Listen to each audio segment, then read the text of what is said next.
I see myself as a creator of leaders. It doesn't have to be a large movement, right, of people to start change. It starts with 1, 2, 3, but a movement cannot be sustained if we don't have a movement of leaders. My name is Ligia Guallpa, and I'm the executive director of the Workers' Justice Project.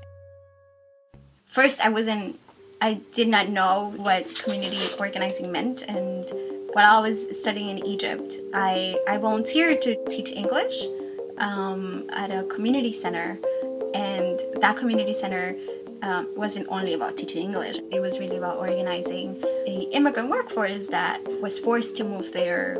Not only fall in love with the people, but with the entire model. The curriculum that they designed, it was like very in storytelling. That was the way of not really humanizing a class, but really humanizing a space for workers to come together as human beings, to realize what they each other are going through. That holistic, organic way of doing it, that's where the power is created, when you allow others to take over it.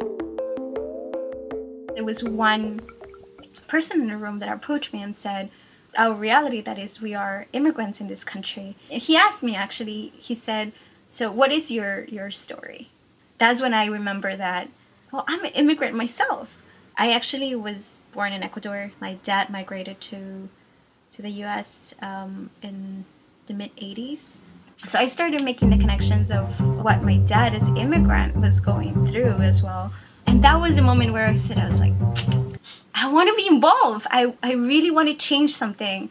I wanted to go back to the Bronx where I grew up. I talked to my parents about it, and I said that I wanted to work in the community. That was the first time that I sat down to listen to my parents' stories. When I started organizing, women were not interested in learning about their rights. Women had basic issues that were so important to them, which was jobs, right? Communicating with their employers, making sure they get more employment. That was so important to them. So I brought my big charts and I was like, okay, so I cannot offer you jobs, but there is big conversations about how you communicate with your employer. Everyone thought I was crazy in the corner. It was like, oh, this crazy is coming again with her big charts and like with her English and how to like say, how are you, and how to say I charge $10 and give me a mop. And I knew that's where I had to start. And that was the beginning of getting the attention of you. I took that little attention to engage them in the next meeting. And the next meeting was more intentional, where I decided that, you know what, let's have a bigger discussion about what brings you guys together.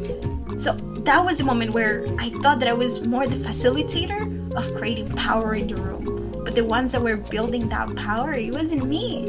It was the workers. The richness of the organizing process becomes when others do it.